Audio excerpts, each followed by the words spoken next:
हुआ है। एक बार आप लोगों के हम भक्ति रस से शुरुआत करत आनी पी रस के।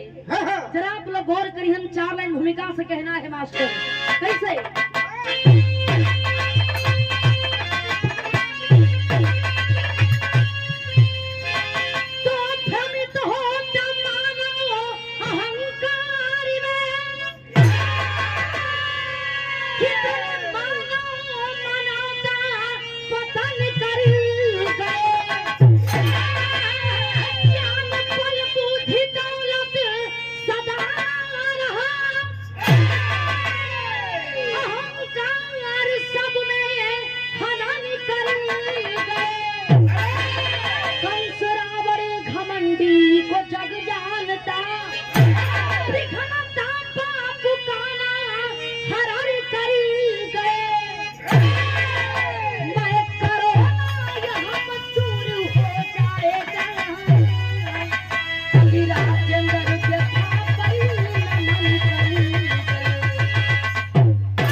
दुनिया में कोई कर रहल नहीं।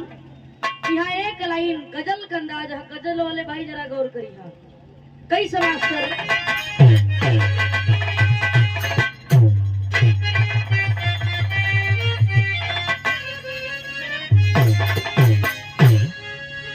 यह गजल का लाइन हो, देखा है कोनो दुल्हन के दिल का बाज हो, कहना है क्या।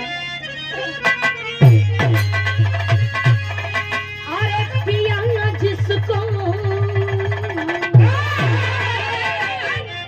अरे पिया जिसको चाहे सुहागन वही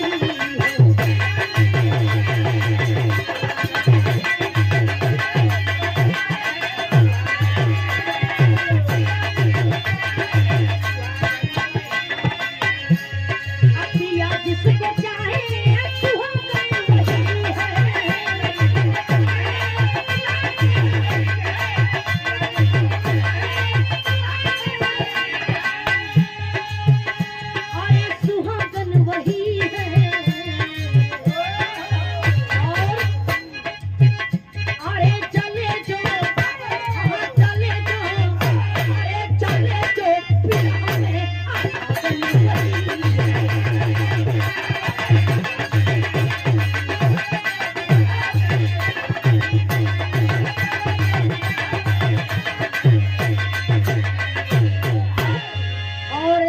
पुष्पहार दे करके संजय जी भीमा पार ही नाश करता है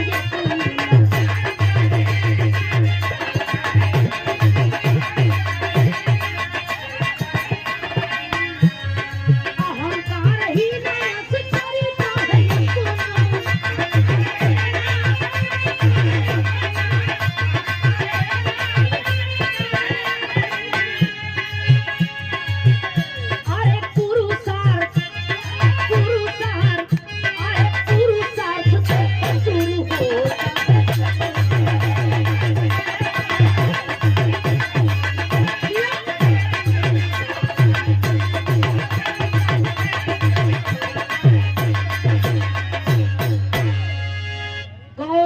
बाबू अहंकार ही नाश करता है अपना, पुरुषार्थ ही चूर होता है सपना। यही से एक लाइन जरा कहानी के आप लोग समझ ली, कहानी कैसन है।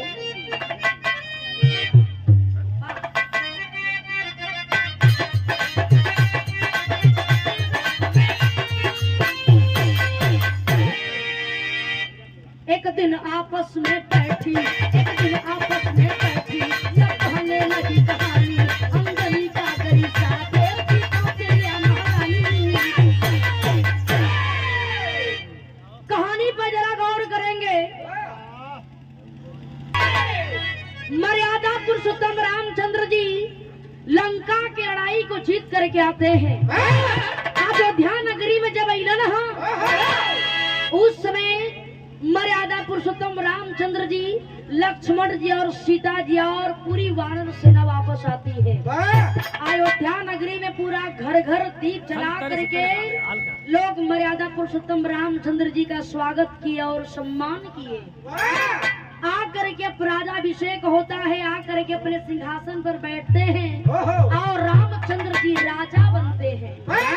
जब राजा बनलन है बाबू, धीरे धीरे समय बीतल बा। एक दिन की बात है, एक दिन की बात है, रामचंद्र जी की माता कौशल्या जी और कुंभज के माता गागरी जी और हनुमान के माता अंजनी जी, ये तीनों देवी इकट्ठा भइली न। और इकट्ठा भइला के बाद लोग अपना अपना बेटा के बखान करे लगली न। वही लंका के लड़ाई के बारे में लोग बतावे लगली कि आखिर लंका की लड़ाई भइल तो भइल कैसे। सबसे पहले कौशल्या माता जी अपना बेटा राम के बारे में कहली न कि सब कुछ देन तो हमारे बेटा राम के ही। यदि हमार बेटा राम ना रहतन तो शायद ये लंका की लड़ाई कबो खत्म ना हो पावत, और न तो लंका के राजा विभीषण बनतन। तब बाबू देखे भाई लगा यहाँ एक लाइन गीत लगल।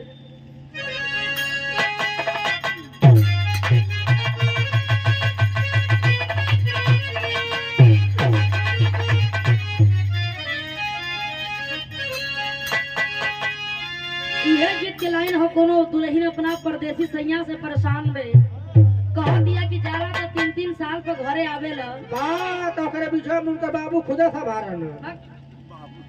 गजब तू आदमी हो, बाबू भाई का नाम मत लेल कर भैया। तो हमरे साथे हुआ तो तोरो बाबू घरवा होबे कर। हमार खुदा तो ये चल गई है, लगन भरी नैहर पठा देलन, जेके अपने बाबू पर विश्वास ना है। विश्वास वाली कौन बात है, भइले नहीं त जेके अपने बाबू पर विश्वास ना, दुनिया में का केहू को हो सकेला। लेकिन गौर करिए, जब आखिर में दुल्ही कहा दिया कि तू ये 3 दिन खातिर आई लवा, फिर रहे के विचार की गईले के विचार नहीं चोइका छोड़ाए के दई कहेगा कहे।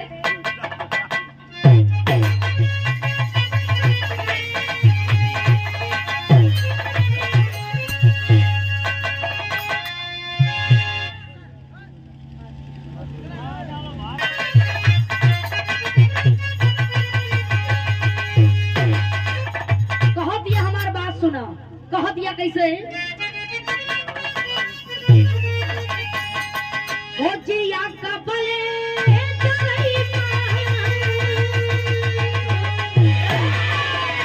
जिया कबले, अरे बता हम बाल में, अरे बता हम बाल में,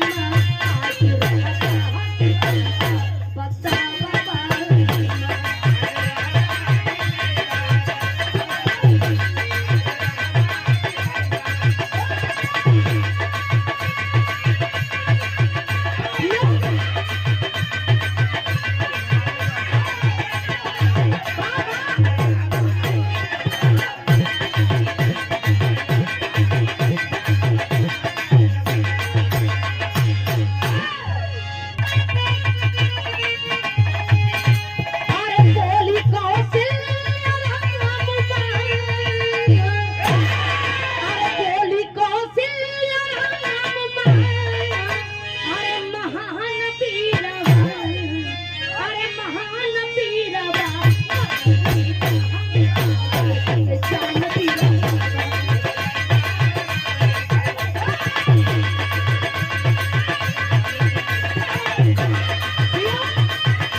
बेटा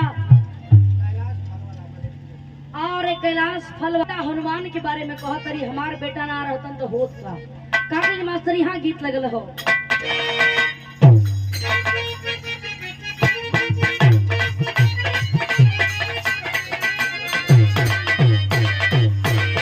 ये गीत के लाइन हो गौरव पार्वती जी भोलेनाथ जी से कहत रही हमरा कोनो व्यवस्था कर कहत रही कैसे अरे बीते पत्थर पर जिंदगी नाया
शक्तिवान हुवन।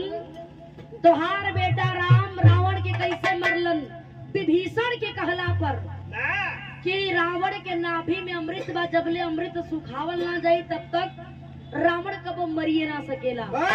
विभीषण के कहला पर तोहार बेटा 31 बाण रावण के मरलन और नाभि के अमृत सुखौलन, तब जा करके वो लंकापति रावण के पद भई। वो विभीषण के कहला पर तोहार बेटा राम कैलन आ हमार बेटा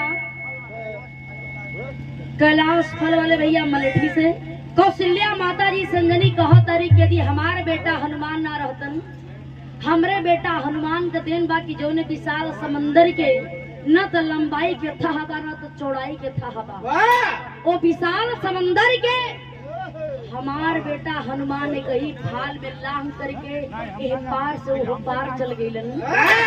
जा करके अशोक वाटिका में सीता जी के पता लगौलन, अपने पूंछ में आग लगा करके पूरे लंकवे के जला के वापस आ गईलन और राम जी के संदेशा दिलन कि सीता जी अशोक वाटिका में बाड़ी।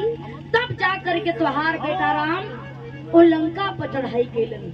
यदि हमार बेटा हनुमान न रहतन तो पता लगिए जा कि आखिर तोहार बेटा राम कितना पानी में हुवन। इतना बतिया के बाबू देखे आखिर में जब कौशल्या माता ने सुनी ना सोचे रविन की भाई ये तो बड़ा डेवलप सवाल बा, ये तो अजीब किस्म की बात बता रहल बड़ी, लेकिन हमके विश्वास बा कि हमरा बेटा के शक्ति से सब दिल बा। कौशल्या माता जी के एको शब्द बाहर ना निकलत बा, चुपचाप सोचत तारी कि आखिर हम का करी। तब तक के बतिया के बगलिए में कुंभज के माता गागरी जी सुनत रहली। जब गागरी जी सुनले बाड़ी है बाबू, तब तक देखे भई का टेरी कलाई लगल हो।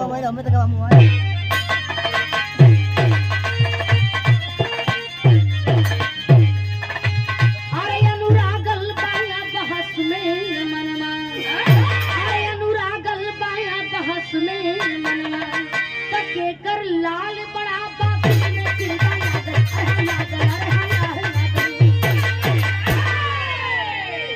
गौर करेंगे बाबू, कौशल्या माता घबराए लगली ना।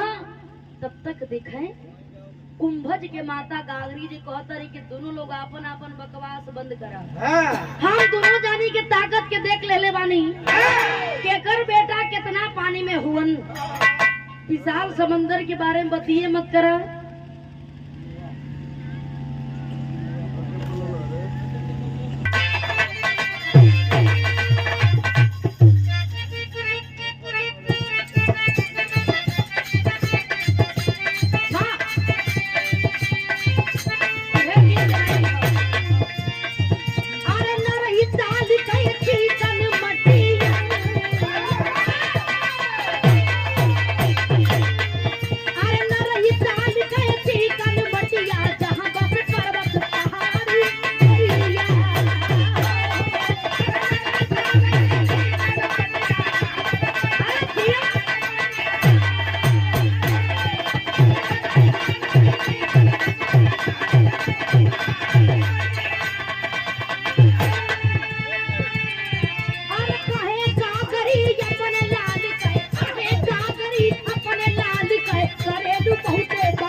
विभीषण के कहला पर इनकर बेटा राम 31 बाण मार करके रावण के वध कैलन और विभीषण के लंका के राजा बनौलन। वापस चल अलन। इनकर बेटा उतना विशाल समंदर के कहीं फान में लहंग के वो पार चल गई। तो ये कौन बहुत बड़का बहादुरी का काम कैले हो। अरे उनके खुदे याद दिलावल गेल कि तोहरे पास उड़ला के शक्ति हो। याद दिलैला के बाद हनुमान लहंग करके हे पार से हो पार गिलन हो।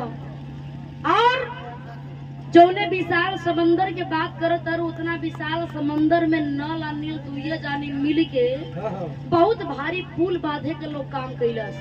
ये बड़का बहादुरी के बात नहीं हो, लेकिन सुना हमार बेटा कुंभज का कैले हो।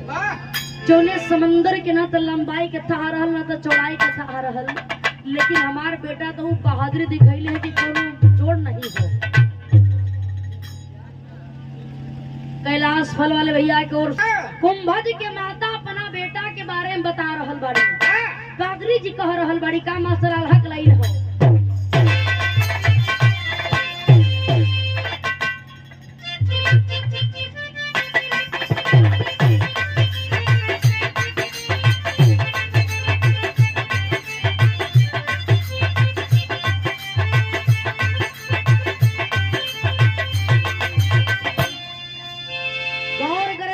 कहना है गागरी जी कहो तारी कैसे।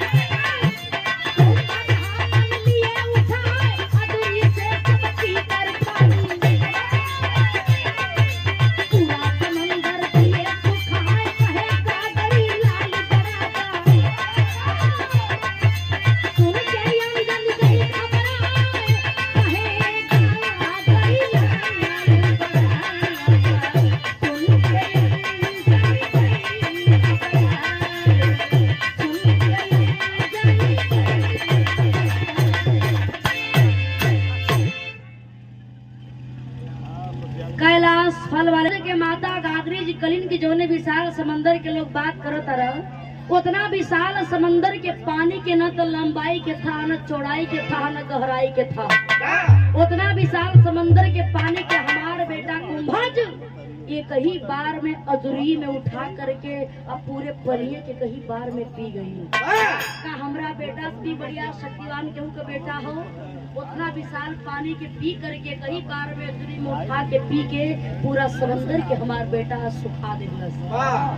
इतना बतिया कि बाबू देखे कौशल्या माता जी सुनी न, जा करके अपना बेटा राम से कहलिन कि बेटा हमके साफ से बता दा कि आखिर लंका की लड़ाई केकरे शक्ति के बल पर हुई रहल। राम जी हर बात समझ गेलन ह, बहुत भारी एगो सभा इकट्ठा कैलन और ऐलान करवा दिए कि लंका की लड़ाई में जे भी हमारे साथे रहल सबके आमंत्रित कैलन ह। कैलाश फल वाले भैया मलेठी से 11 रुपया दिलन, बहुत बहुत मैं सम्मान करती हूँ, स्वागत करती हूँ। देखे बाबू, आखिर में सारे वानर सेना को निमंत्रण दिया गया और सभी लोग राज दरबार में इकट्ठा होते हैं। नल नील जामवंत जे भी लोग लंका की लड़ाई में गई रहल सब इकट्ठा भइल बा। कुंभज भी अइलन, हनुमान जी भी अइलन ह। रामचंद्र जी अपने सिंहासन पर बैठते हैं और सबसे पहले बाबू देखें नल नील को खड़ा करते हैं। नल नील जब खड़ा भइल रहा तब तक ध्यान पहुंचल बा हनुमान के ओर। नल नील से कहने की तनी कुछ टाइम ले तो हम लोग बैठ जा, पहले हनुमाने से हम सवाल कर लेंगे। हनुमान जी से कहते हैं हनुमान खड़े हो जाओ, एक बात ईमानदारी के साथ में बताना, उतना विशाल समंदर के न तो लंबाई के था बा न तो चौड़ाई के था बा, उतना विशाल समंदर के कहीं पार में कहीं फाल में लांग करके यह पार से वो पार कैसे चल गई ना। इस बात को सुन करके हनुमान जी खड़ा भइलन, अपने माई को नजर घुमावत हुए। देखें पूरा अंजनी माता जी कहत रही कि बेटा देख लीजिए, संभाले कोई तो संभाली लिया, नहीं तो डुबाइए देबो। इस बात को सुन करके बाबू देखे हनुमान जी कहते हैं प्रभु आखिर आप तो दुनिया के दाता बड़ी, ये धरती पर जब जब भी पाप बढ़ल आप कोनो न कोनो रूप में अवतार लेकर के पापियन का नाश करे का काम कैली न, पापियन के नाश करे का काम कैली न।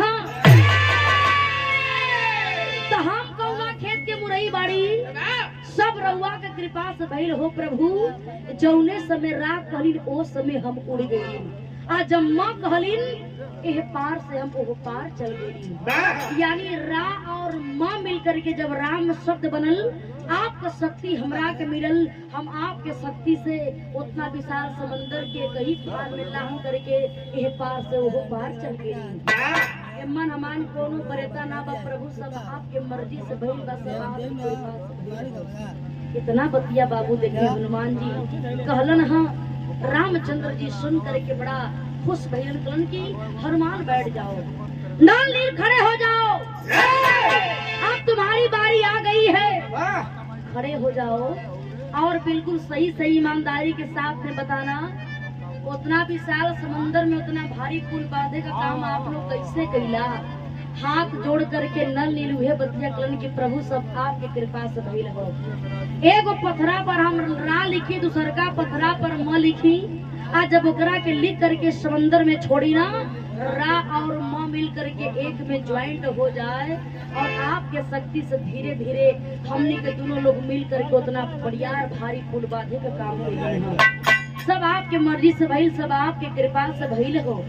तब देखें बाबू लास्ट में नंबर कुंभज जी के आयल हो। जब कुंभज जी के नंबर आयल, कुंभज जी के कलन हो, राम जी की कुंभज खड़े हो जाओ, उनकर माई बिना तेल का पकौड़ा होता रही कि हमार बेटवा तो सबसे बढ़िया काम कैले हो। इन्हन का तो कुल बात हम सुनिए ले तनी अपना बेटा कुंभज के बारे में भी हम जान ली कि हमार बेटा कुंभज का कहता। कुंभज जी कैसा खड़ा भैया ना, नीचे मुड़ी गई, उनकी का करी, आगे पहाड़ पीछे खाई अकेले जाई और मयो पूरा चबरी 12 तारीख की बेटा देखिए जाए न पावे। अभी इनके पते ना कि जो दुनिया का पालनहार बा उनके सामने हम कुछ ना बाड़ी। बारे कुंभज जी से देखें रामचंद्र जी सवाल करते हैं, कुंभज पूरे ईमानदारी के साथ में बताना उतना विशाल समंदर के पानी के तू कैसे पी लेला। आज इस बात को सुन करके बाबू कुंभा जी सोचत हुवन रामचंद्र जी फिर सवाल करते हैं। क्या किए मास्टर? और कैलाश फल वाले भाई की ओर से 10 रुपए बहुत बहुत धन्यवाद। कहना है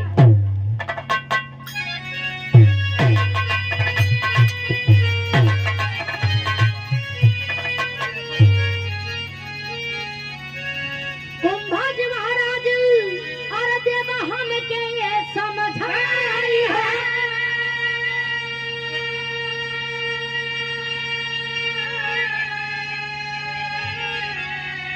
कुंभज महाराज और देव हम के समझाई हो। कैसे पियला पानी, अरे कैसे पियला पानी देव हम के बताई हो। कैसे पियला पानी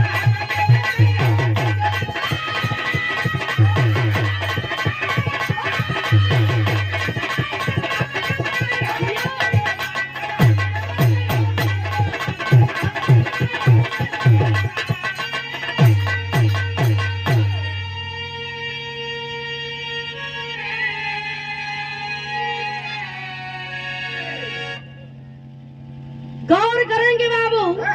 देखिए आखिर में कुंभा जी खड़े होते हैं। खड़ा हो करके हाथ जोड़ करके प्रणाम कैलन। कलन की प्रभु सब आपका मर्जी से भइल, सब आपके कृपा से भइल। ये दुनिया में जे आपके ना पहचाने वो सबसे बढ़िया मूर्ख आदमी कहाई। तो प्रभु सब आपके कृपा से भइल, मन हमारे कोनो बरेता नहीं हो। ये बाबू देखें, इस बात को सुनने के बाद मर्यादा पुरुषोत्तम रामचंद्र जी की जय जयकार होने लगी। सब लोग यही कहने लगे कि सब कुछ प्रभु की कृपा से भइल बा, प्रभु के मर्जी से भइल बा।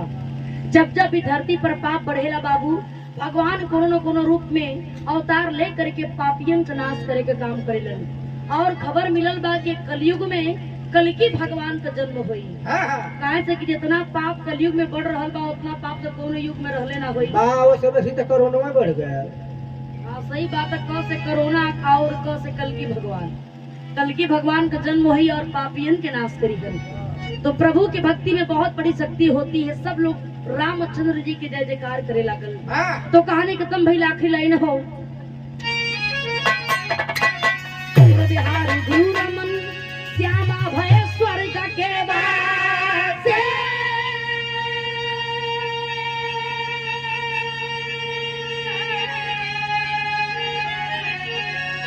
भोला बरातर भी सुना अरे सिया राम अभिलाषी।